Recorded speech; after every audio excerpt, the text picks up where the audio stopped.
Good morning, all the delegates. I welcome you all to another wonderful and informative day of our Quality Improvement Program. Let's move on to the very first session, which is chaired by Dr. C. Bothiraja, Sir, Professor, Department of Pharmaceutics, Pune College of Pharmacy, Bharati Vidyapeeth, deemed to be university. Sir has around 19 years of teaching experience and is actively involved in the research of nanotechnology based targeted drug delivery systems. Sir has filed one patent and has published around 56 research papers in international journals with H index of 19. He has been a recipient of Best Researcher Award of Bharati Vidyapeeth University Pune on 2015 and Best Research Paper Award at 4th Convention Society of Ethnopharmacology, Jadavpur University, Kolkata, 2017. I invite Sir to introduce the speaker for today. Extremely sorry because of some technical issues. We are continuing now. Today I'm introducing the our speaker, Dr. Rajan sir. So he's an associate professor, Department of Pharmacy Practice, Manipal College of Pharmaceutical Science. Sir has received his undergraduate and postgraduate degree from Tamil Nadu Dr. MGR Medical University, Chennai. He has completed PhD in the area of population pharmacokinetics from Manipal University. He completed his postdoctoral fellowship from University of North Texas Health Science Center, Fort Worth, Texas. He has more than 20 years of teaching besides a brief stint at industry. His areas of interest are clinical pharmacokinetics and population pharmacokinetics modeling and pharmacotherapy. He also currently Vice President of Society of Pharmacometrics and Health Analysis, a non-profit group dedicated for training and developing population-based approach for pharmacometric data analysis in India. He is a member of Board of Directors with the Asian Pharmacometrics Network. He has around 60 publications in national and international journals. He is guiding 6 PhD students in his university and a receipt of research grants from the agency like ICMR, DST, and international industries like Pumas USA. He is also reviewer for national and international journal. He has received number of awards and scholarship from the International Organization for his training and research. With this brief introduction, I request Dr. Rajan sir to continue the session. First of all, thank you, Rajan sir, for accepting our invitation. Sir, you can continue the session now. Okay. Thank you, madam, and thank you one and all present in this meeting. So, thanks for the opportunity to present my views and whatever my experiences with the group here. And can I share the slide? Yes, sir. I'm a co-host. Yeah, thank you. So I'll just start with some very basic concepts like compartment model. From this point only, we'll build up the momentum towards the overall concepts which we are trying to talk today. So, okay, my screen is visible. Everybody is able to see? Yes, sir. Okay, thank you. Okay, let me minimize.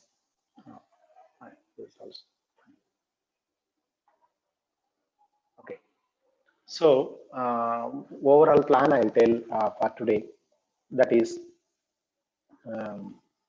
we will start with some basic pharmacokinetics concepts and then move on to the concepts of say pharmacometrics and various components of pharmacometric like that.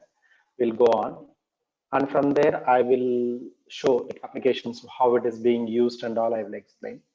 Then I thought to share one of the current work which we are doing right now, where my PhD student, Dr. Sai Kumar Macha, he will share the current work which we are doing, wherein we do develop therapeutic models using this pharmacometric approach to ensure both safety and efficacy in very special populations like neonatology, young just born babies, premature babies. In those group, we are using this approach to devise safe and efficacious dosage regimen.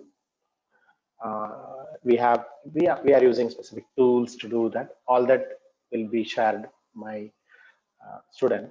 So that's the case study which we want to showcase. Anyway, we are working together and I thought let him present and share his experience. That is for the morning session. For the afternoon session, the plan is that we will have hands-on session with Pumas, the package, software package. Now that you have got the instructions, probably many of you might have installed this software. So at least 5 of your colleagues from Pune College of Pharmacy, the students from the department have been trained. They will also be with us. So we will all try to help you to run a model and do a simple non-compartmental analysis and get a pharmacokinetic parameter by yourself who is participating and running the software. So that you'll get a feel of like how things work. And the simplest, not very complex analysis, but simplest analysis, but that's where we start. And then we'll have a demonstration again on a complex pharmacometric model where we used this approach, modeling and simulation approach. Not we, like there is another group which has done, and we have used that, replicated that, and showed how we can design dosage regimen so that we can ensure safety and efficacy at the end. That is what every company want, every clinical trial want, every regulator, like be it DCGA, DCDSO, FDA, or European agency, everybody wants very safe and efficacious drug therapy, pharmacotherapy, right? So how we are going to use these basic and little advanced knowledges to accomplish this. That is the goal of this whole exercise. So I requested Manjusha madam, can we do, it's like a part lecture and part workshop, and she was very happily supported this endeavor. So let us start from here. Okay, that's the overall plan for today. By before afternoon, our volunteers, like maybe half an hour before, 1 hour before your afternoon session, maybe around 1 o'clock, our volunteers will send the data sets and code, Pumas code, to you. And then our group of a member from my team will demonstrate how to do an NCA analysis. Then you can repeat the same analysis in your software where you have downloaded the Puma software. You will be able to do. It's like hands-on exercises as well. So not only listening and going away, but at least you will take something with you to home. Anyway, you are at home most of the time. I think it's online. So you will have it with you, the skill set which you can develop later. That's our overall plan for today's work. Thank you all for joining once again. Let us start. So when the whole science of pharmacokinetic dynamic modeling all depends upon certain basic essential concepts, right? We do build models, different people do build. Just now I just came across a news wherein there is a group based in Chennai and Hyderabad. They developed rocket engines. Okay, they used 3D printing. That means they developed a 3D model in silico that is inside a computer, and they replicated the 3D model in real life.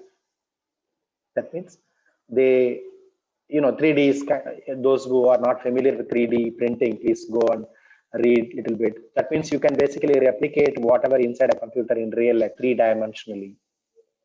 A machine drawing is there inside a computer. You can actually, with the printer, that is a printer means it's a builder. Actually, it will build the whole machine. Whatever is inside the computer design, it will build.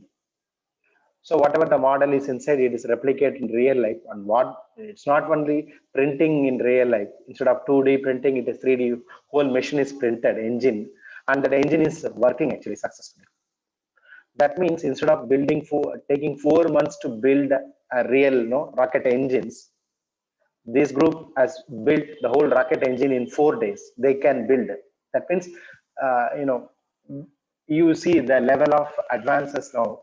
They have an in silico or in computer model, and using the 3D printing, they brought out the whole model in real life, And now you see the scale of advantage. They can easily, they say, launch satellites of 100 kg weight, that is to a lower, that 700-kilometer lower Earth observation satellite that they are going to do. That means how that is possible. That means they developed a proper model inside a computer.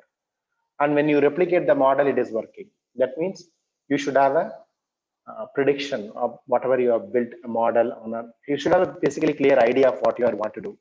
That idea you are building inside a computer and bringing it to the real life. This is like today's news actually. But we should also remember all these models, they have their own flaw. No model can be like perfect, 100%. But some can be useful. That is what George Box, he says, essentially all models are wrong. We say PK model, PD model, drug development model, whatever it is, we talk 100 different things. All are essentially wrong. But of all those wrong models, some models may be useful for real life situation. If not perfectly, but to a greatest level, it can help. So that is enough of a motivation for us to build models. That is why we build models. Okay, in all the spheres, not it's a rocket science. People will say, no, it's a big rocket science. Yes, even in rocket science, they build models and print that model and then send rockets. Okay, that's the toughest science. Generally, people say, people will say it's a rocket science. But much more complex places also we do build model. Okay, so the model, when I say, people might, you can't resist to see thinking about the models walking on the ramp, right? For many of you young students, it's like that. Basically, they are trying to demonstrate how to use a particular fashionable cloth or something like that. That's it. So here, that models can be graphical, mathematical, physical, or verbal. So when I say simple representation, you can see the figure which is on the lower side, a small version of I think this Tejas flight, which is now it's there in our defense. Indian Air Force is having this kind of flights. It's a scaled down small model of that, this Tejas version. So you can see this one and just keep in your mind, okay, if it is enlarged to a real life scale of a full plane, it will be the Tejas, that's all. You have an idea. The other one, the lower last image, you have a 3-dimensional model of a house being built. Okay, so you can actually see, okay, this is where the hall, this is where the bedroom, this is where the living room, like that. You'll get the whole idea from this model, right? When actually that model is built in a real size, you can imagine, okay, how big the living room, how big the bedroom, how big the other rooms. You get the whole sense of real world from this particular small model. It's a 3-dimensional model. And this is our like real physical model. That is the top equation everybody knows, E equal to mc square. That's a mathematical model. This model sometimes cannot give you the visual representation like the other example. Here it is a abstract think energy, how you can define energy. And they say mass multiplied by the square of light, square of the light speed, something like that. When you use this, you will get a value of energy of any material or particle. So it's a very mathematical, but it works very well. That's why Einstein is considered as one of the genius creating this equal to mc square. But Einstein did not get the Nobel Prize for this particular equation. Please also remember. So models can be like a real life example, the representations, or a mathematical. What they are trying to do is to give you the idea of the real system, how exactly the system works. You are trying to understand, okay, from these models. And the models can be, as I mentioned, the physical. You can see that models, small models, physical, globe or map or things like that, or sometimes conceptual. It's an idea. It's all, you can't even show it physical, but it's an idea like E equal to mc square. You can't show it physically. And also mathematical. You will explain many times, because mathematics will explain the real life models in a much better fashion for scientific, people in a scientific way. Normally, when you say this model like this big, this size and all. Rather, you write in a mathematical equation that will be more precise for somebody to replicate. That's why mathematical models, consider as a kind of superior model. That's why Einstein to all Nobel laureates, everybody used like mathematical equations. Okay, and so do we use that pharmacokinetic models or mathematical model. We use that heavily, okay, to give some kind of understanding in real life what's happening, and to so that we can apply this knowledge for real life dosage regimen design, clinical trial design, drug safety. Everywhere we can use this pharmacokinetic and pharmacodynamic models. So why they are being used, these models? Because there will be too much information available in the real world, but to represent the real world you don't need all that information. Okay, you just need specific information which is actually necessary to explain that real object. So that much only will be put in the model, and once you understand the model, using that model you can uh, make some decisions. What if scenarios? What if scenario is like, you uh, you might have heard about the climate model, weather modeling, and forecasting of weather. In Indian meteorological department, I know we used to always make fun. No? If they say rain, it won't rain and all. Because I think India is in one of the tough places where the weather changes and the parameters are so variable. It is difficult. But in US and North America, North latitudes, actually it looks like easier, it seems. But we are in the close to tropics and our weather is little difficult to predict. With climate change, it is getting difficult. So, but what is that like? What if the summer is like extending? What will happen to monsoon rains in Pune?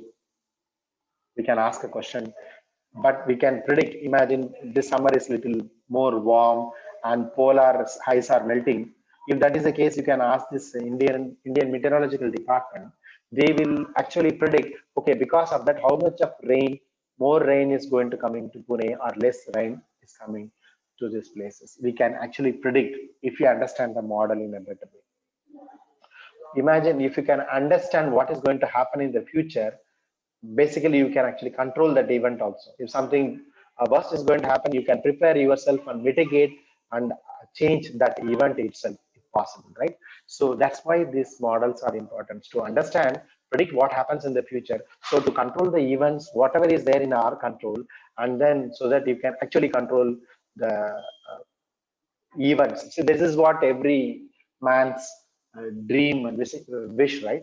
We want to control the events of in our life in the world, right? That is what innate humans desire. But people say, no, you can't do that. Only God can do that, or force somebody beyond us only can do that.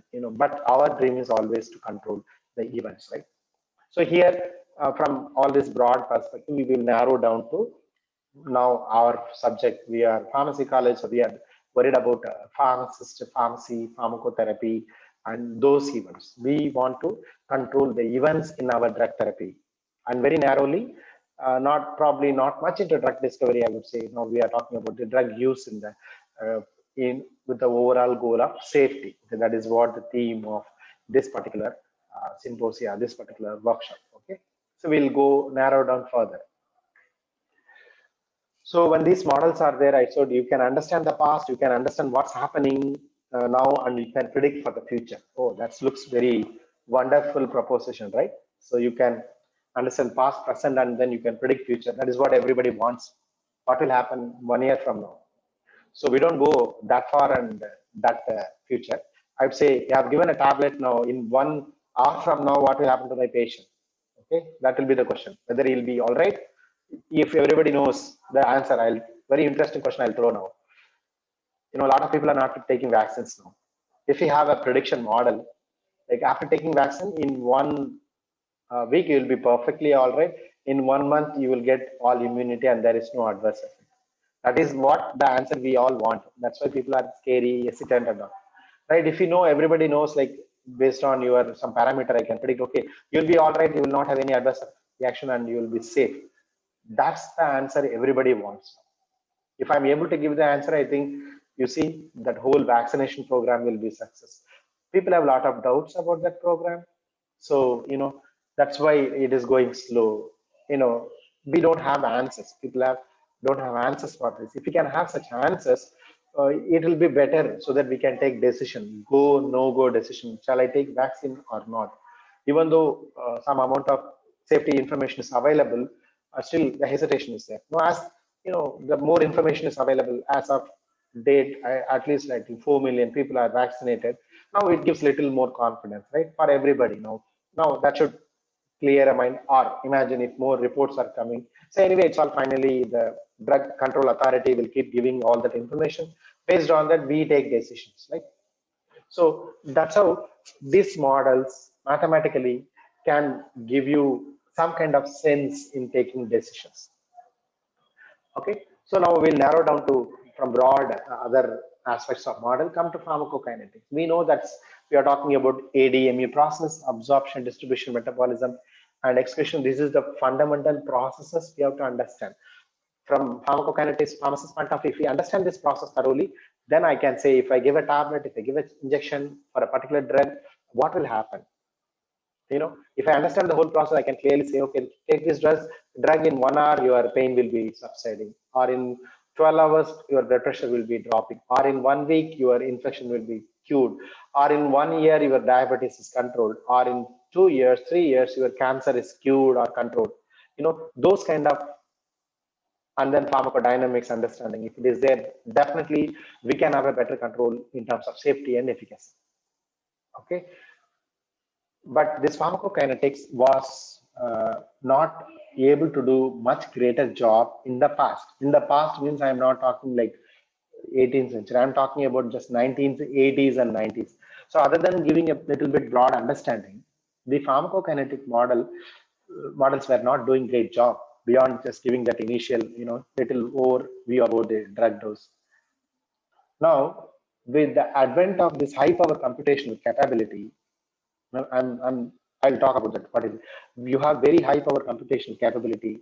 We have access because the laptop which I'm using now, the computational capability of the laptop which I'm using now to talk to you is more powerful than like 1970s or 80s, even moon mission which was sent by NASA. That computers, those your mobile probably is more powerful than that kind of computational capability, and that is the most powerful computer of those days, right? And probably many of the supercomputers of those era did not have the computational capability of your mobile phone or my laptop. Okay, but pharmacokinetics, this modeling and prediction, pharmacokinetic and dynamic model is computationally intensive. You need to have powerful computers. Don't expect like supercomputer of this day. Supercomputer of those era, 80s, 70s, could not do that, or at least you need the supercomputers to do that kind of models. So all that happened, and now we have this post 2000. We had this Windows, and then you have a lot of computational power within your hand.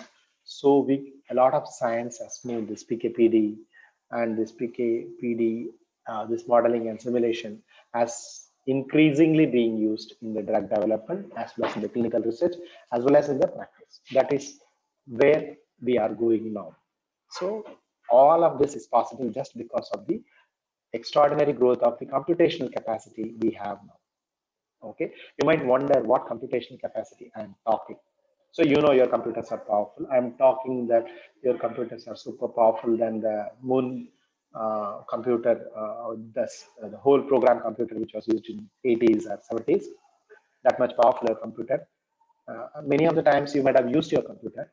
If I give you any problem, I don't think you have used any problem to give to your computer, be it in Excel or calculator or anything. And it did not take much time to solve that problem, right? Instant, right?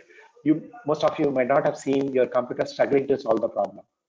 Believe me, I have given more complex problem. What problem? There was one problem. We had 1,000 patients in a clinical trial. They were taking medicines all the time, 1-2 years. Okay, they were taking medicines.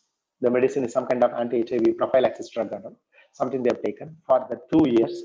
Every day, their dose taking time information was with me, and their PKPD, all this data was with me. And using the data, I have to predict, and then they have their other coordinates in that. Using their data, I have to predict whether they will take the tablet or miss the tablet. This is what a problem I'm supposed to solve. And using that information, then I can predict like whether they have taken the medicine. If they've taken the medicine, what is the concentration? This is my goal. Okay. For solving this problem, like what is the probability they are taking or missing medications? I gave this problem. And this problem, one particular different stages I broken. First step I given to solve the problem. And this problem of taking and missing medications of this 1,000 patient, I have to predict and explain their behavior. It took 1.5 months for my computer. That computer, that computer is basically, it's a 20 core computer. 20 core means your computer is basically maybe dual core. Many of the time our laptops are dual core. 2 cores will be there. Sometimes 4 cores will be there. It's called processing units. Okay, 4 core. The computer which I was using my US lab is 20 core computer, and it took 1.5 months to solve that one problem, and it gave me an answer. Then from that I asked a refined question. It took another 1 month. Like that, it keeps giving.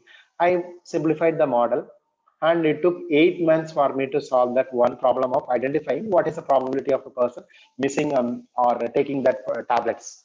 Okay, this is a pharmacokinetic adherence related problem. It took 8 months for me to solve a problem because of 20 core computer. If I had a 200 core computer or 1,000 core computer, I would have solved the problem in 2 days problem. You are getting the complexity there. So your computational capabilities are absolutely critical to solve many of this pharmacokinetic and dynamic problem.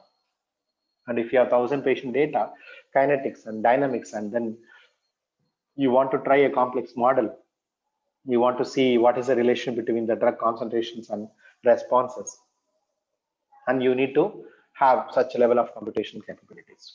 Okay, that's a problem was pulling us down. So we can't use that such complex models you want to develop. You can't develop with the computers normally we have. Okay, so now you understand what is the limitation of your computer. Your computer is a dual core computer. My 20 core computer struggled for 2 months to solve a problem. Then what about your 2 core computer will do? How much it would have taken? If I take 1.5 months, how many months your computer is going to take, your laptop? Multiply by 10.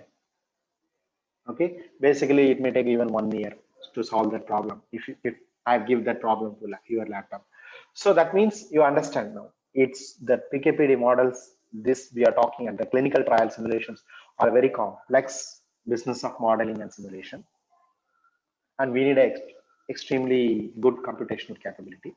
But don't worry, it is not that all the time we are going to do with 1,000 patient big simulation. Sometimes we'll have whatever the lot of problems we can solve within our computers and using appropriate software programs. Nowadays it is ABAI level, okay, which we are going to use and solve certain problems. And using this kind of capabilities, we can able to ask complex question. My patient is this weight, this height, this thing, and I want to give a particular drug. Imagine some antibiotic, some drug, whatever the drug, anti-cancer drug.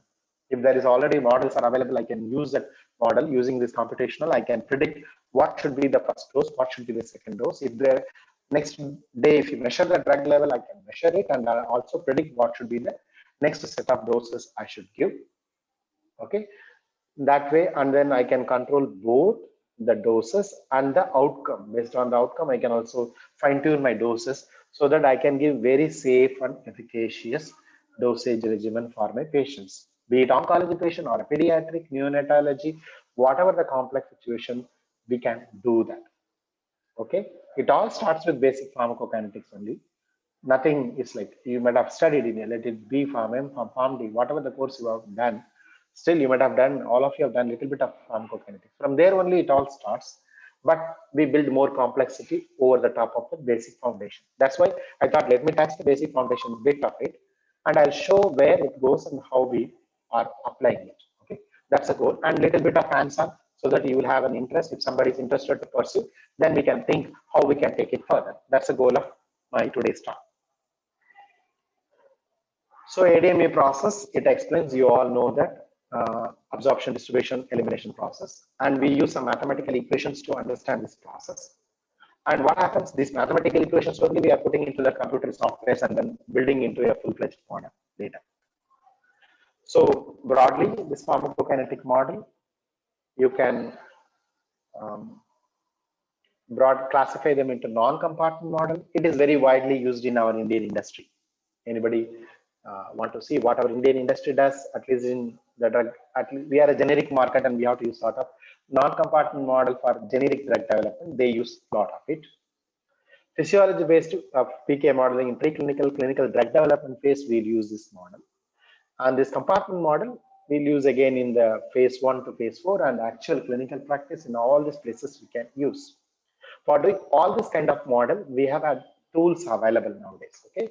And you have to have various levels of these expertise, and then you can apply in different places, drug development, or in generic industry, or in the actual clinical trial drug development, and in the patient bedside practice.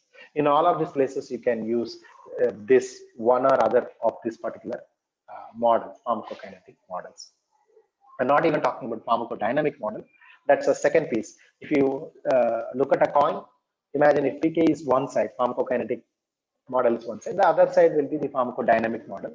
Our goal is to find the relationship between the both so that we can understand the patient as a whole. Okay, this is the dose I should give, and this is the effect it is coming, and even this is the adverse effect it is coming.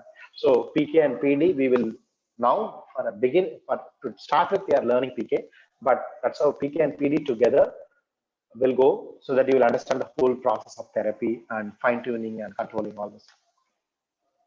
So here, non-compartment model is the, I will say that, but it is a model independent method. That means you don't make many assumptions. We have certain assumptions in compartment in other model. Here, no assumptions. And it is using something called statistical movement theory. Don't bother about the nitty-gritty. I'm just not going into there.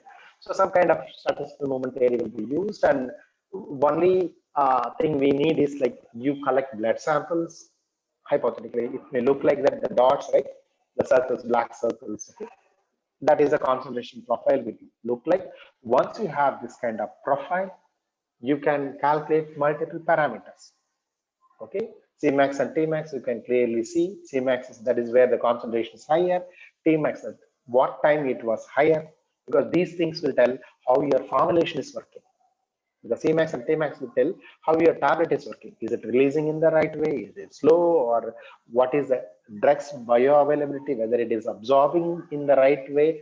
All that you can understand. Then the next picture, KEL and off-life, the yellow color letters, right? Elimination rate constant and off-life. That will talk about your body's elimination capacity. How your liver is working, how your kidney is working, how the drug is being handled by the body. And if you know that, then what should be the next best dose shall I give? All this information we can gather from here. The AUC 0 to T. That means overall, how much of a drug was available in the system over a period of time. Your time is 12 hours or 24 hours, we can understand.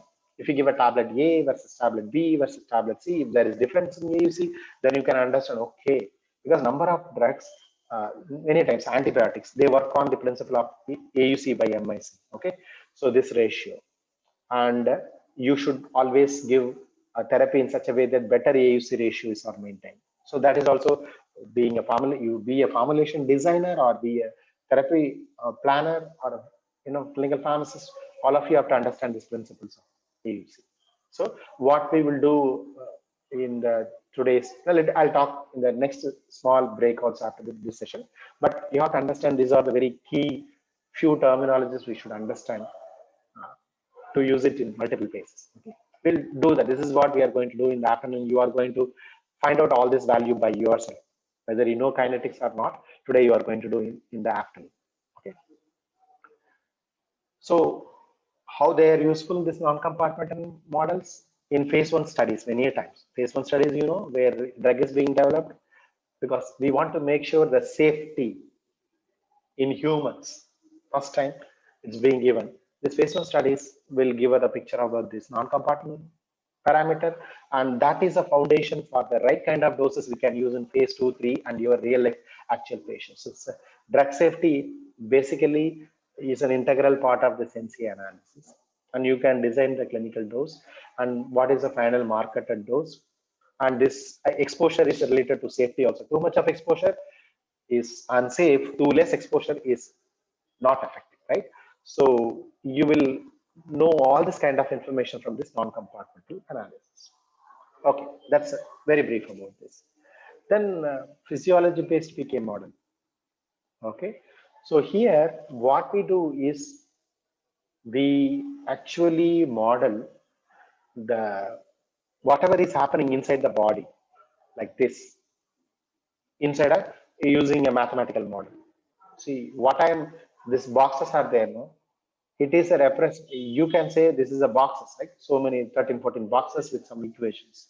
For me, it is a human. For a modeler, it's a human.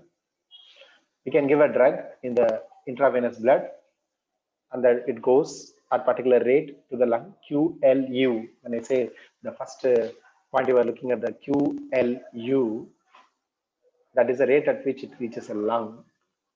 And then again, at particular rate, it will go to arterial blood. For every process, there is an equation, the constants, every organ it moves. And finally, I can predict, if you ask me, okay, this drug, whatever the drug which you are giving is going to act in the brain, anti-epileptic drug, antipsychotic drug, or whatever some drug. Then I can actually, what I will do, I can predict what will be the concentration of drug in this brain. And again, brain, I will develop a separate model for a PD. Imagine your seizure control or symptom control or some central nervous system disease, antibiotic, whatever it is. From there, I will build a PD model. Okay. Now, once that is done, I will use this mathematical model for real life. So you may ask me, okay, this is a patient, this is the parameters and everything. So how to dose this? So what happens, I can build this PBPK model, and this PKPD model, I can use it. This is a one virtual patient actually. I can build a PD model. So like this, I can create multiples of patients. Each will have their own rates, okay? This different rates and all. So then that becomes a virtual model. Then I'll give a dose of drug for all of this virtual patient inside my computer. And I'll predict what is the concentration in the brain for all of them. And based on the PD model, I would say, imagine if it is seizure control or cardiac vascular some condition, whatever it is, we can predict that also. Then what happens? Combined together, imagine that is a 1,000 patient clinical trial. I can simulate inside a computer system. And then I would say, okay, in this patient, when we gave this dose, this was the effect. And this was found to be safe, like within the safe range, or at least in this percent of patients, it is above the safety margin and they are unsafe, or it has become toxic. So like that, we can predict. So now we are getting that just a PBPK model, it can integrate it with the PD, and then we can use this whole, it's a one complex equation for one patient. Like that, we have thousands of patients. So it becomes much complex. Now you understand, so solving this one differential equation, if I give in your laptop, it is going to take like, maybe, we don't know, 15 minutes, half an hour. When I give 1,000 patients and I want to solve for all the people and tell their output, definitely not our computer. We have to start using supercomputers. Or now you might have heard something called cloud computing, wherein we can borrow the course. Even if I want the computational course, 1,000 course, if I said I'll get 1,000 course and I'll do this problem, probably in 1 hour I can solve. And these kind of predictions are very critical in the drug development nowadays. So we don't randomly conduct clinical trial. Okay, take 1,000 patients, let us give one dose, which I got in phase 1. They will test it actually in virtual humans like this. Whichever the dosage regimen and study design is successful, only those regimens nowadays they will use for designing safe and efficacious dosage regimen for the trial, and they move on. And it's all found. Believe me, every company does that, and once they are successful, then only they go into the next stage. And many times, more than 90%, this is working better than empirical or designing some random, the exercises. So building blocks, you should know the organ level, every information, the drug level property, and what is the study protocol. You integrate and add off all of this, and we can build this kind of models. These are an actual, real compartment. If the body has like 200 compartment, they will build the entire 200 compartment. Unlike hypothetical empirical compartment model, these are all mechanistic. We call that mechanistic. One which has a real meaning and real parameter value, we should call it as mechanistic model. And this is mechanistic model. Okay, each organ we will measure their volume, or measure in the sense we know all this information. We'll feed and understand. You given this IV blood flow, how much it goes to the lung, everything we can predict over a period of time in each organ, and then based on that we can predict our outcome and handle.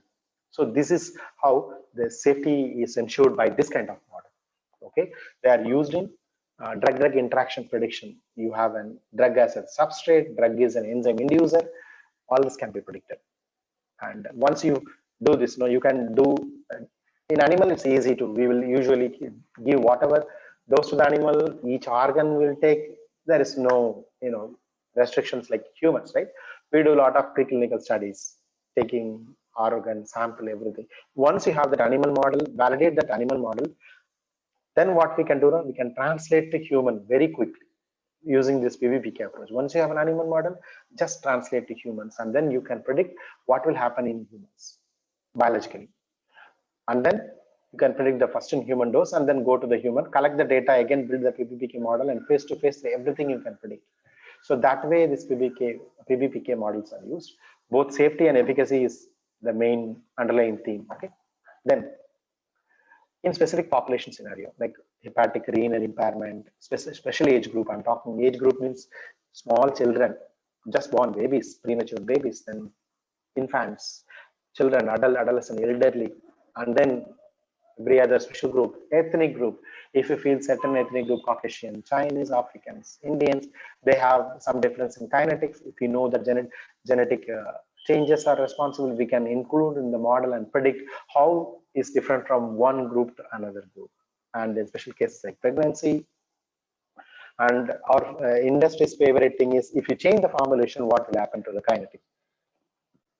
We have a particular form of a tablet. Now we are adding more binder or different formulation.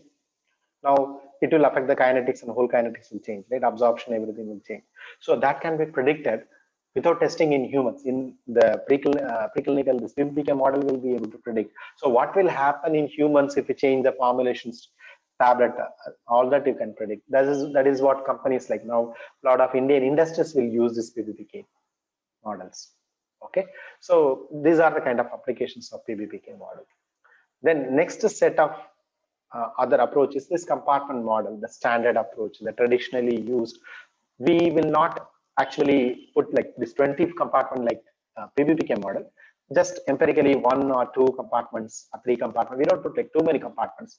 With this 1 or 2 compartments, our primary goal is to predict the concentration of drug in plasma, because that is what normally we measure, and we do the monitoring and dose adjust, right? So if you can predict that much level, that is enough. They don't, with understanding that from, if you know the plasma, rest of the things we can guess accordingly, we can treat. And this hypothesis is working well.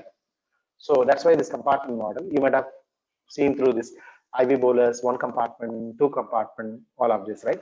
So when we say this compartment, these equations are there. If you don't understand, don't bother. But these equations are the foundational stones of this model.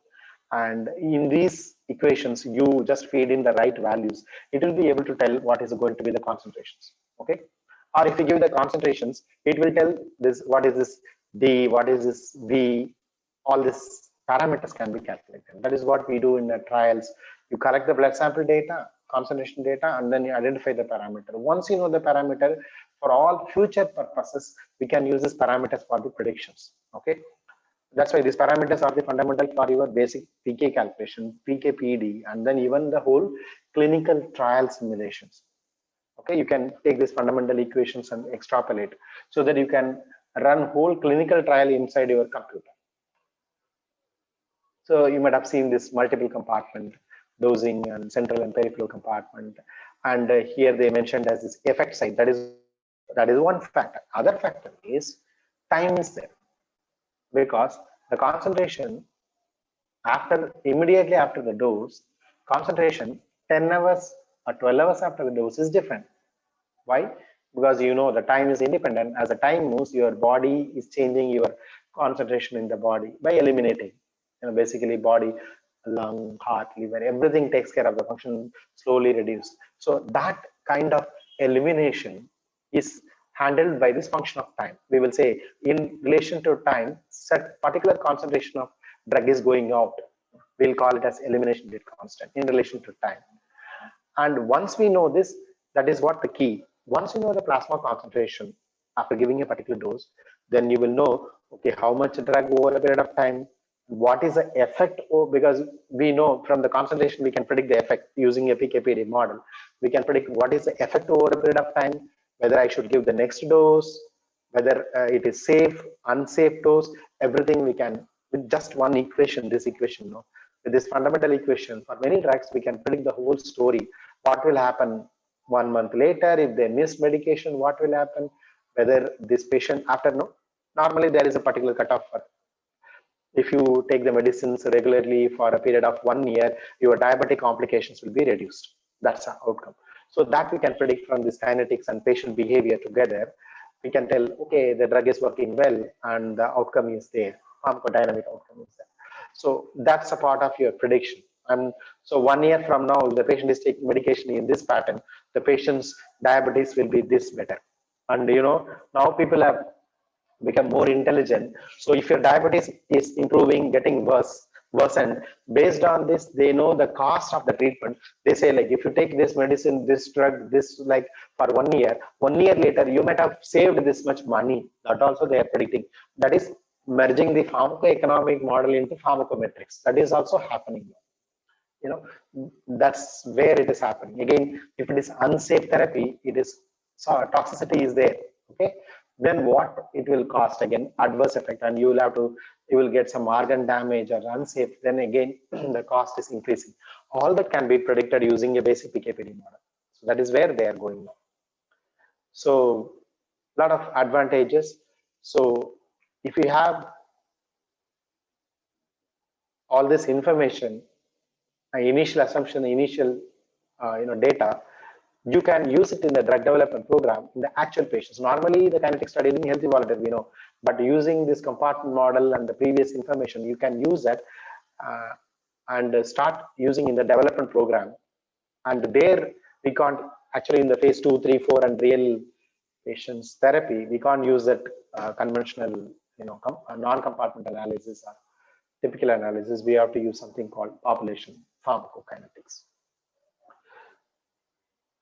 So once you have this compartment model, what is the advantage is clinical practice. You have an excellent capacity. You get an excellent capacity to predict the concentration of drug from different doses and different administration conditions. That is what every scientist dream. Like, what will happen if I give this tablet at this strength after so much time?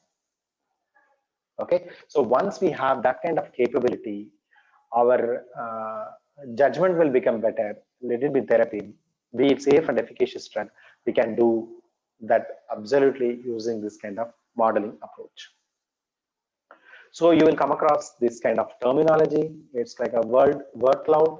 So they say pharmacometrics, pharmacokinetics, drug, clinical pharmacometrics, and all the regulatory agencies are using. You will come across the word QSP, quantitative system pharmacology. We are talking about the molecular level. We'll build and finally predict the PK and PD. Okay, that is the role of this kind of QSP. And you might also come across a word called AI or ML. That is artificial intelligence and machine learning. Mark my word, in 2-3 years down the line, maybe in short term, we'll keep 5 years down the line, you will come across a lot of these algorithms have discovered the drug, they've identified the better treatment protocol, they are helping to identify the issues and safety, and you will come to know that it's already happening. Not mainstream, it is not there in your syllabus, but probably 10 years down the line, people will study. You may, at least if it is not there in the syllabus also, you will all study and you will apply these sciences in your actual be it in discovery or in the clinical practice. We'll be using AI and ML alongside your PKPD. It's going to happen. Okay, so that's kind of broad, background about this metrics and where they are going. So population pharmacokinetic, for definition's sake, the idea is we will study in the actual patients. Pharmacokinetic studies in healthy volunteer normally. We study in patients and try to identify why the patients are different from each other, from population. All this variability in drug concentration in these patients will understand. Once we are able to understand, we should be able to tell, okay, give this dose for this patient, this dose for this patient. Now one size fits all. Okay, 50 mg TAD, that's what you study. That is absolutely 19th century or 20th century. We are 21st century. So we should say, okay, this patient 25 mg, this patient 40 mg, this patient 35 mg based on this criteria. That you don't decide. You use these models and predict and tell and closely follow and fine tune the 25 mg also. It might be 22.5 mg is very precise dose, and give that, and the patient will be like absolutely safe therapy with absolute expected outcome. That is where the therapy is going, and these kind of sciences will be useful. So these models are, they are, in terms of modeling, they become little complex because the compartment model we know, like 1 and 2 compartment, which I'm talking, that's we know, we seen.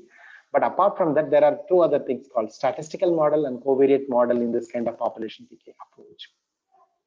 We will use some statistical predictions to identify how the data structure is there and use that kind of analysis, along with covariate. Covariate means the patient's individual characteristics, body weight, height, gender, ethnicity, or genetic variations, whatever, everything will come into the picture.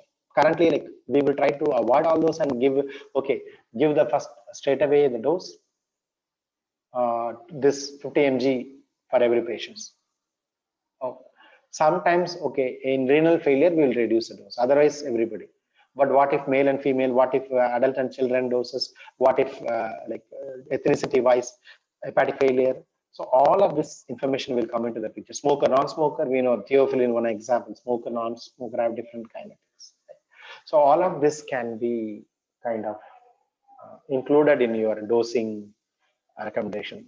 And this population PK is taking care of this kind of components and help you so that you can have a very safe and effective drug therapy.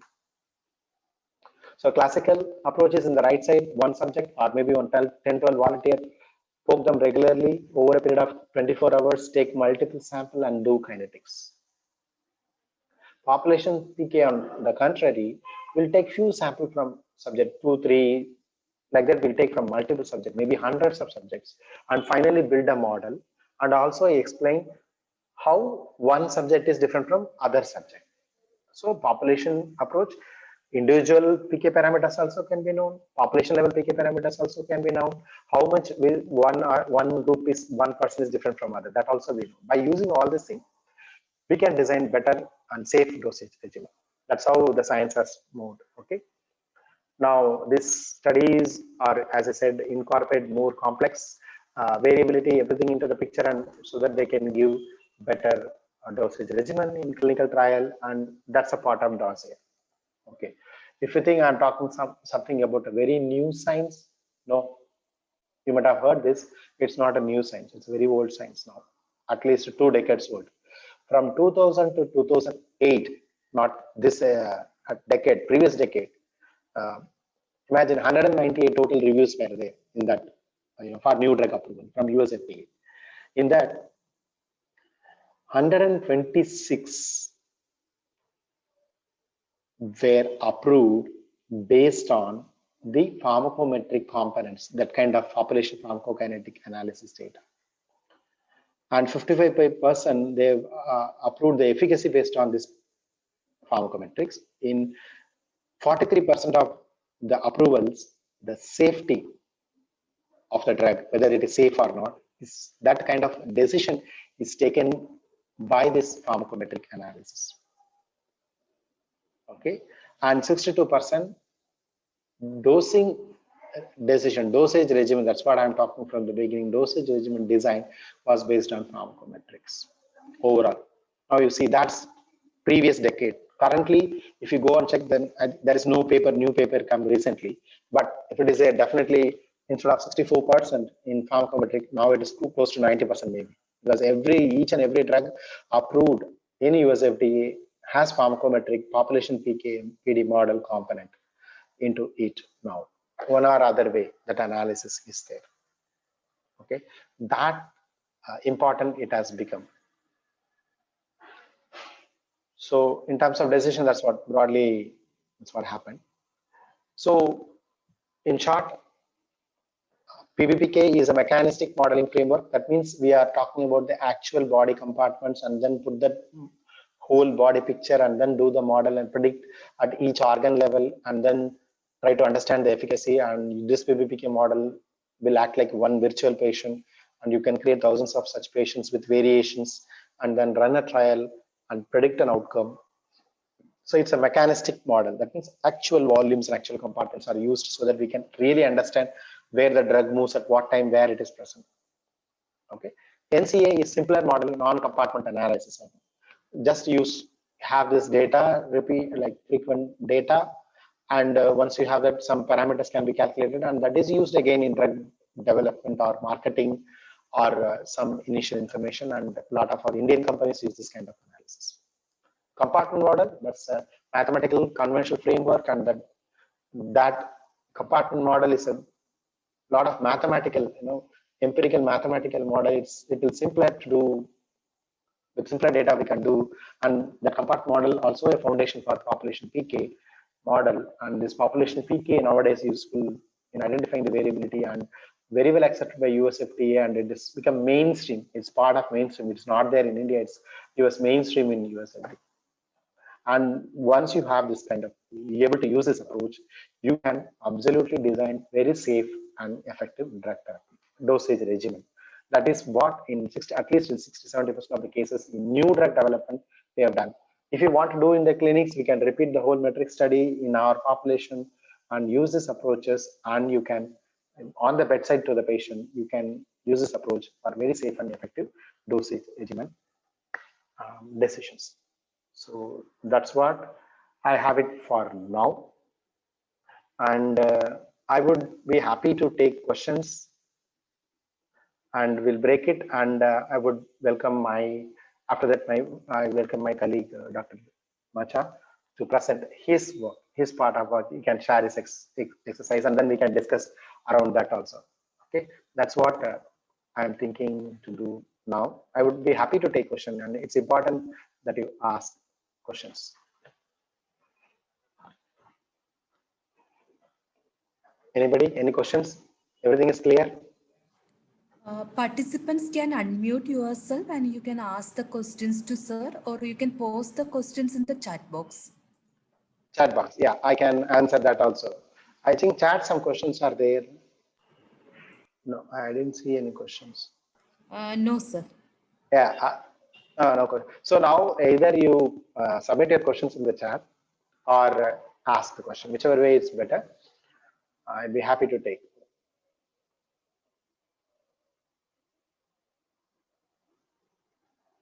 Okay. So I presume that you all understood what I'm talking. Very clear. Yes, sir. Very simple way you have explained to us. Okay. Hope that is sir, clear. So yeah, please. Yes, sir. So are you going to continue now, sir, or are you going to keep some break in between the session? We can take a break actually. How much you want, madam? We'll take a small break and then come back. Maybe 15. 10:45. It's at 11:30. No, 11:45. Yes. 11:45 or 11:50. 15 or 20 minutes. Even I'll take a tea and come, and yes. Then we'll start. That is one example by my student. He will give, because how exactly a therapeutic model is built and all those things he's going to explain. We can discuss around that. Then we will reassemble in the afternoon, maybe again after taking a nice break. We'll come back and then we'll start doing the stuff in the afternoon. Yes, sir, that will be fine. Okay, thank you all. So we'll join back after this break. Okay, thank you so much, sir. The session was very informative, and I think everyone feels the same as well. And thank you for giving us the insight to various models as well. And we'll get back for the next session in 15 minutes. So thank you, everyone. He joined our team 2 years back, and now his area of expertise for the past 2 years is working in different pharmacokinetic dynamic modeling tools, and he's now an expert in therapeutic development of therapeutic models. Last year, he was also working with this particular tool called Pumas, and is part of a team which developed tutorials for this one, around 50 tutorials the entire team made, and he is also part of the tutorial and have considerable experience and expertise in this particular tool and also pharmacometrics now. That's speaker. In terms of the work, it's like we are generally, broadly speaking, there are, leave about the new drugs, even lot of old drugs, multiple guidelines are available, number of publication is already available from different countries, different authors and different groups also. But many times we don't have a unified generalizable model. That is one problem we will always face. That means recommendation, one uniform model or recommendation. Okay, this is the, for this drug you do this, and that too special cases like children, pediatrics, or pregnant women, or an elderly, or special organ transplant patient. You don't have very unified model many times. So what our group is attempting to do within working with another group in University of Maryland is to develop a unified model and give a standard recommendation framework, so that once you are able to follow that recommendation, will be very close to the safe and efficacious, both in terms of safety and efficacy can be achieved. That's a goal. So we are working different classes of drug. Sai Kumar Vacha is working on antimicrobial in neonatology area. So that's what his original goal. He set out to identify some kind of generalizable models in this condition for specific drugs. So that's what he will share with you his experience and what is the recommendation he's coming out with for specific drug in specific conditions. Okay, that's the background for this talk. Sai, you can start. Thank you, sir. Such a great introduction. Thank you, Rajan sir. Thank you, Pune College of Pharmacy, for giving me this opportunity. Okay, can you all see my screen? Yes, sir. Yes, sir. So myself, Sai Kumar Vacha, I have completed my PharmD and doing the PhD, and Dr. Rajan sir is my mentor. So I'm going to present you one topic, like how to optimize the proper dosage regimens for antibacterial agents in neonates. That's our work from past 2 years. Today, I'm going to talk about one specific condition in that work. The condition is called perinatal asphyxia. During the birth, like some of the babies, their oxygen levels in the blood is getting decreased. So their brain is not getting the sufficient oxygen, and it's leading to the hypoxic ischemic encephalopathy and many other neurological problems.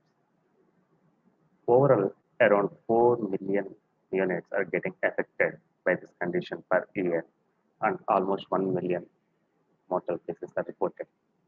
Apart from the neurological problems, it also causes to the multi-organ dysfunction and mainly kidneys. And the kidney failure, most of the time, it is going to be the irreversible failure. As of now, the only available treatment for this condition is therapeutic hypothermia. How we are going to do the therapeutic hypothermia is therapeutic hypothermia is nothing but we are going to reduce the body temperature in a therapeutically controlled environment. Usually, our body degree centigrade will be 36 to 37 in the neonate. We are going to decrease the body temperature to 33 or 34, depends on the method which we are using. Actually, there are two methods to reduce the temperature. One is called the whole body cooling. There will wrap up the baby in a cold things like a bed sheet like a thing. It maintains the temperature and cool down the body's temperatures to the 33 degrees. Or one more is like one cap like thing, we can place it on the baby's head So it will keep on produce the coolness and it will decrease the temperature of the baby to 34 degrees. So what happens when we decrease this temperature? Automatically, baby's metabolism or the neonate metabolism rate will go down and they don't require the oxygen anymore. Means very less quantity they require, not the normal quantity. So brain will go to the saturated condition. It don't require the oxygen. In that way, we are saving the baby's brain from the deprivation of oxygen levels. Apart from the reduced metabolism, it will decrease other effects are it will decrease the blood flow and it may cause the clotting abnormalities and the reduced clearance of many drugs. Reduced clearance is again due to the reduced metabolism and reduced blood flow. And perinatal asphyxia itself is causing a renal injury. So that also might be causing the reduced clearance. These are the overall things about the perinatal asphyxia and therapeutic hypothermia. But in the same time, what happened to babies, like most of the neonates are getting the infections. And multi-drug resistant gram-negative bacteria is causing the infection most of the time. And aminoglycosides are alone or when we give in the combination, it is going to be the drug of the choice most of the times. And aminoglycosides are known for the nephrotoxicity or ototoxicity. And already perinatal asphyxia is causing the nephrotoxicity and therapeutic hypothermia is going to decrease the metabolic rate and the blood flow rate. And now aminoglycoside, if you give, it will also cause nephrotoxicity. So it's all are going to affect on the kidneys and it's going to decrease the clearance of aminoglycosides and it will lead to the toxicity. In this case, we have to choose the dosage regimen very wisely. That's what we are working on currently. For this, we have conducted a search. Like one more thing I want to add up here, like there is no guideline available from FDA or WHO about the dosage regimen in this particular condition. There are many guidelines how to give dose to the neonates, gentamicin or amikacin. But when the neonates are undergoing the therapeutic hypothermia, nobody knows how much dose they should give. So we conduct a search in systematic way. We try to search for a population pharmacokinetic models of the rest of any antibacterial drug in the given situation. And we got 4 drugs has the models, population pharmacokinetic models, gentamicin, amikacin, amoxicillin, and ampicillin. Amikacin, amoxicillin, ampicillin, all 3 has only one model for each drug, but the gentamicin has 7 models. That means 7 studies we have found. But all the 7 studies were done in the different countries or different study sites. And everyone reported about their study and they didn't see what happened with the other study. So what we thought is we'll go pull up, extract the information from all the studies, produce a generalized dosing guideline. We are working on it. So gentamicin, we have extracted all the data from the 7 studies and all the models and the then okay, I'll explain the model but little later. First, I want to tell you about the gentamicin. This gentamicin is a aminoglycoside thing. Then it peak, we have to maintain the peak concentration between the 5 to 10 mg per liter or trough concentration between the 0.5 to 2 mg per liter. Otherwise, it will cause the toxic. To maintain that, as I told, there is no specific FDA guidelines in this situation, but generally for the units, there are 7.5 mg per kg per day, thrice in a day, and 5 mg per kg per day, twice in a day, or 5 mg per kg every 24 to 48 hours. These are the guidelines given by FDA. Now I'm going to the modeling part.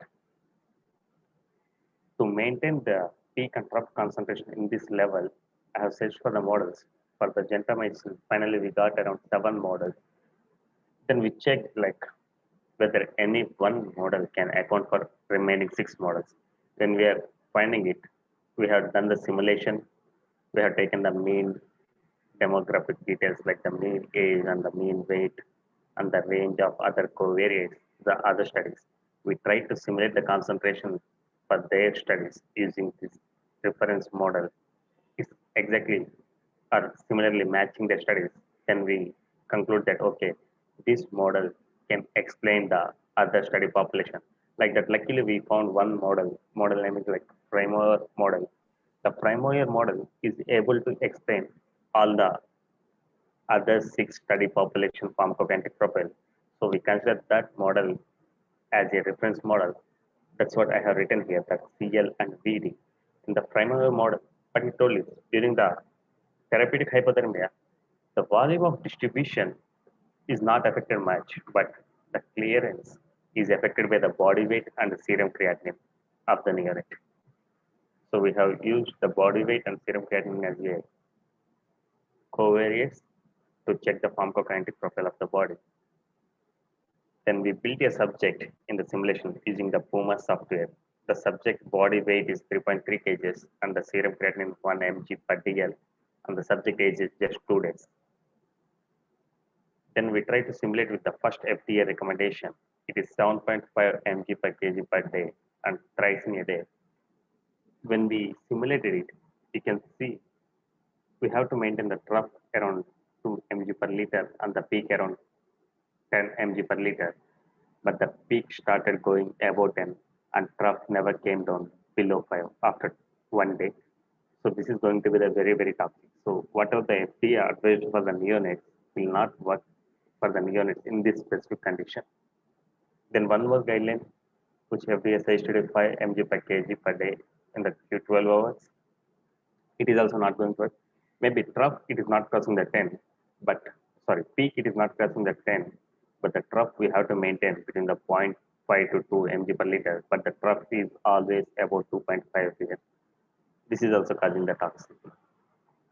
Then one more FDA suggested is 5 mg per kg per day, Q24 hours.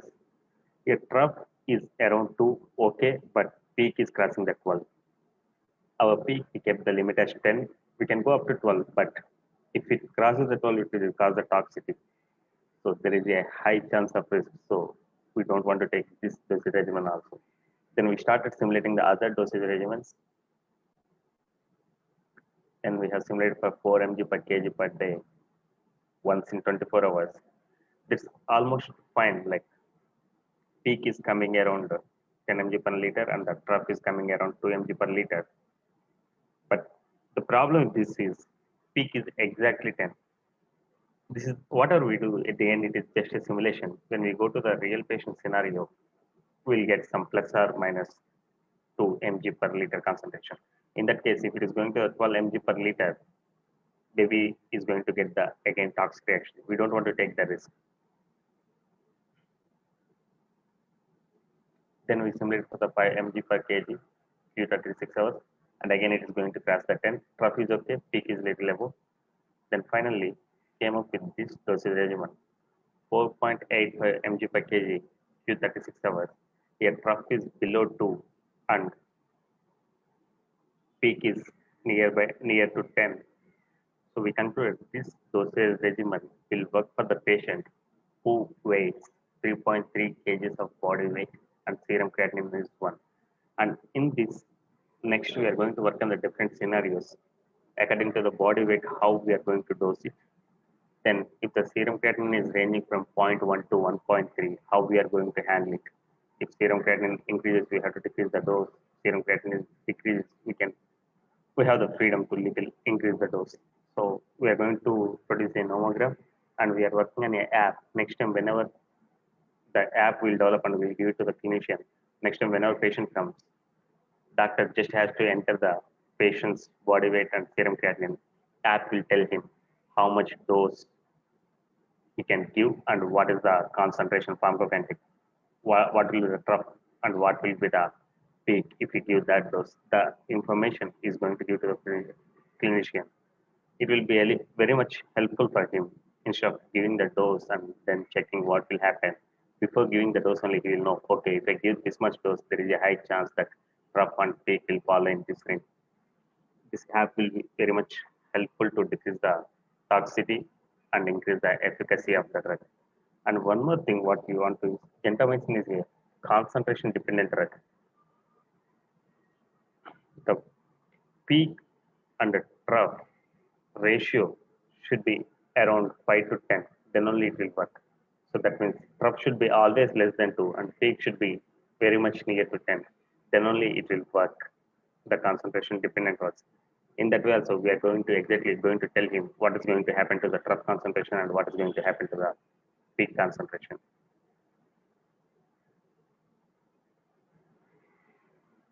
This is my work on it, and it is not yet concluded.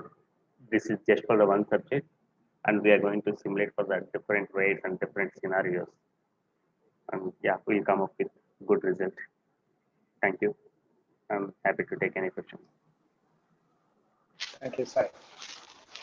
So this is what work in progress, and kind of work we do. Like we basically understand what is the pharmacokinetic principles, compartment models. Once we have that, we mathematically put into the system, and then what if scenario I told, no, what will happen if this scenario changes this? It's called what if scenario. What if the dose is changed? What if the dosage interval is increased? What's happening? Like this, we'll ask multiple questions and then try to figure out the best answer. Okay, no answer is the best answer. Always one will be better than other. We will come close to the nearest better answer, and then we can give recommendations for a very safe and efficacious dosage regimen. Now you see the 10 is for efficacy, the lower line 2 for the safety. So you should be below 2 and also below 10. This is what the target. So current regimen, what standard even used in our hospital, may not always be very safe or efficacious. It's all goes by trial and error from the clinician side because they don't have information.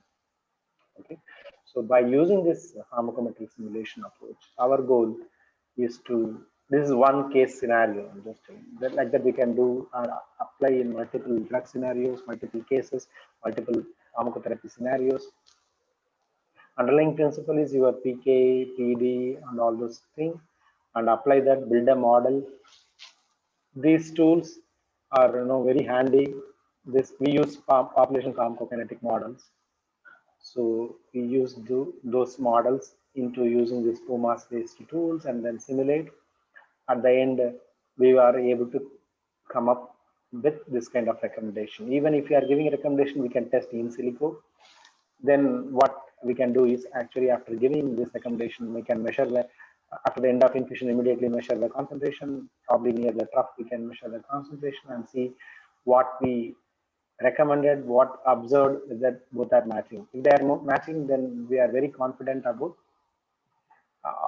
or normally this is for an individual, but we will always keep how much of standard deviations will come around these values.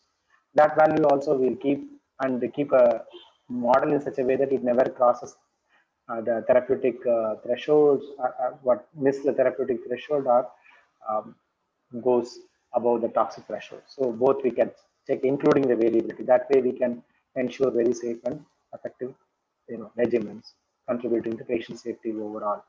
So this is how, from our side of things, how we contribute to safety in the practice from a clinical pharmacist perspective, a pharmacokinetics perspective.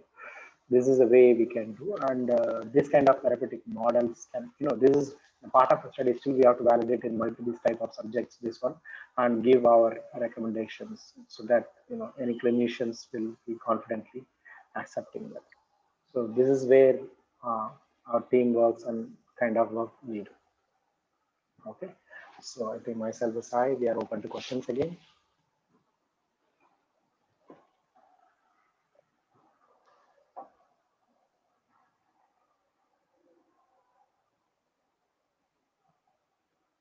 Okay, fine.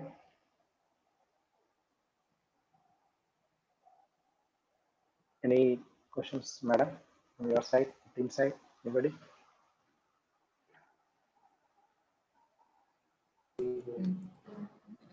I think no, sir.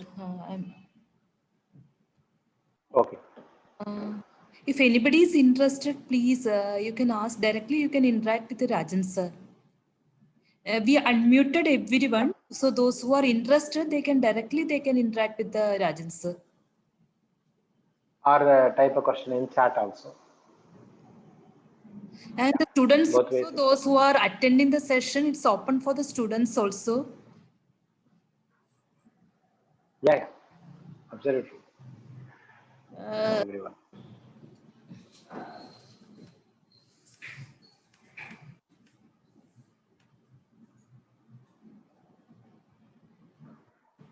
Okay, that's fine. We can discuss offline if questions are coming. So afternoon, madam, around 2:30 we can start.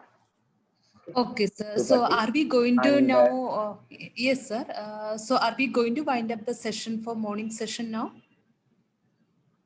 yeah, that's all. This is what I planned. So we give an introduction, and now the case study is also done. Now they can appreciate like whatever we have done, where we can apply, right? Applications also shown. Now in the afternoon, there are two set of work. One is like everybody will be doing this NCA analysis, and our student is there also. Few of your students also being trained. Now we have to figure out like how to help all of them doing that. So we will uh, now it is 12 o'clock, maybe by 1 o'clock all of them can send the to all the participants. You can send the code and the data which Yes. Arun has shared to that expert group, so they can send to find a way to send to all the participants. Now once you have that, how to do further analysis, that Dr. Arun Prasad of my team will be explaining. That's he will start by 2:30. Once that is done, we will have a, maybe we have to find how quickly we are doing, how everybody is able to get the result, whether you are able to get the result. We have to use the chat boxes, and some people are having trouble and all, we can help. Make sure that as many people as possible, if not everyone, is able to complete. Once that is done, maybe around 3:15 like that, we'll start the next set of exercises. It's a demonstration again. I'll briefly talk about the case, and again Sai will quickly give the demonstration of another complex PKPD problem uh, done by another group that we will be sharing. By 4 we can wind it up. Is that okay, madam? Absolutely fine, sir. Thanks for explaining everything to us. Meanwhile, in case if the participant have any questions related to pharmacokinetics and compartment model, we will gather, and afternoon session we can carry forward also if anything is there. And we will join back. Afternoon questions we can ask, yeah. Yes, sir. And second, now as per your suggestion, we will send the link, all the record materials at 1 o'clock, and sharp 2:30 we will start with the next session, sir. Yes, 2:30 we'll start. Yeah. Yes, sir. Yes, sir. Fine. Shall we wind up for the morning session? Shall we wind up? Yeah, we are done, madam. No, if there are no questions. And yes, sir. Sharvil sir or Bodhiraj sir, any questions from your side? Sir आपका ये काम Somebody is trying to talk and it's appearing. Yes, sir. Yes, sir. I can see. That's why I'm asking. Sharvil sir and Bodhiraj sir, anything from your side, sir?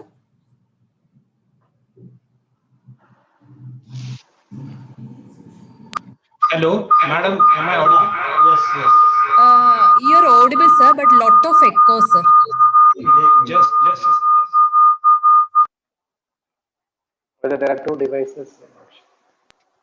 hello. Yeah, yes, sir. Abhi, it's very clear. Your voice Hello. is clear, sir. Yes, Sharvil sir. Yes, Yes, Sharvil Hello, sir. madam. Can you hear Yeah. me? Yes, sir. Okay. You're very much clear, sir. Madam, we both of us we have one question. Whatever just now sir told about the gentamicin, the neonate study. So whether they have done it on a single neonate or is it a combined? Like how the study was done, that actually we wanted to know. Yeah. Hello, sir. This study, now what we are doing is entirely, we are doing this study in neonates, collecting data for our study. What we have done is the actual only simulation. Simulation means already all published data we have taken, compiled all those pharmacokinetic parameter from their study, multiple study, identified a more, more generalizable study within the group, just to use that study and predicted from the data from that study, we predicted how different dosage regimens will work in the population, in such subpopulation. For this study, as gentamicin, we did not collect any blood sample. From the available knowledge only, we are synthesizing, building a model, simulating a patient, and giving a recommendation. And that is completely acceptable. You know, in pediatrics, in many times, company does adult work and then predict to pediatrics, and without doing clinical trial, drugs are also approved. It is possible that with simulation study itself, we will be able to give recommendation, provided your that models are strong enough, or okay, you will be able to predict in a particular way. You can prove it that your models are good without collecting single blood sample. We can simulate, but such studies we are doing in amikacin in our setting. That's another study is going on. We do this kind of babies, this kind of studies, but this is another drug. We didn't do anything in the clinic, but use the existing knowledge to synthesize and predict and recommendation. Okay, thank you, sir. Thank you. So one more. Okay. Okay. Sir, morning you explained about the pharmacometrics, correct? Okay. So you Yes. have explained what are the kinetic graph. It is showing as a one compartment model. Whether it is applicable to two compartment model? No, I just gave an example, simple example. Any Okay. any compartment model, any compartment, it doesn't matter. Compartment model is broad. I'm Okay. talking broadly, one, two, Yeah. multiple compartment we can build, and as well as PBPK, non-compartment, everywhere. Broadly, it's all pharmacometrics. So, but three subgroups are there. There's non-compartment analysis, compartment model, and physiological-based pharmacokinetic model. We use different kind of analysis for each of this section. This population pharmacokinetic broadly use compartment model, and still we incorporate some amount of physiological component also. It's called semi-physiological model. Like that we'll use, and all the varieties of drug, all the type of model can be implemented in these simulation scenarios, and modeling can be done. Okay. The afternoon hands-on training, can we solve one compartment as well as two compartment both? Is it correct? Afternoon Afternoon, I'm not getting into compartment model. That is complex. Okay. Need more training. We are going with non-compartment analysis. That's the simplest one to teach, because Yeah. I'm not able to see the audience. Audience are not able to see me. I have to take one simple problem to familiarize them to the software. That's the goal today. So more and more complex, we may need dedicated workshop. Maybe usually we'll have 3-day workshop to train the people and bring everything up to the speed and train them. And probably if you are person, it will be good to see everything. That's why I decided to keep a simplest model, so that we all will get some amount of hand wetting with the tool. That's the plan. Correct. Yes. Okay. Fine. I would be happy to come one day. We all can discuss in Pune itself. We'll have a workshop in college directly having all this. That will be great. I'm waiting for the day. I'm waiting for the day. Definitely one day we'll arrange for offline for you. One day we will spend for you. Normally QAP I used to come. QAP I used to come. And this time, because of all this COVID, it has become online. At least we could do this much. But surely we will do that hands-on sessions with complex studies. And if you people are having complex problems, that problems also we can run and see how we can help you. Correct. Thank you, sir. Thank you. Thank you, sir. I hope all the participants have installed the Anybody want to software. talk? Please talk. I think somebody is trying to talk. We can join back at 2:20 for the meeting. Sure. So by 2:30, I think Arun will directly talk. Sometime I may join a little late, another meeting. So Arun will come and start. Okay, sir. Okay. Thank you. Thank you, sir. Thank you.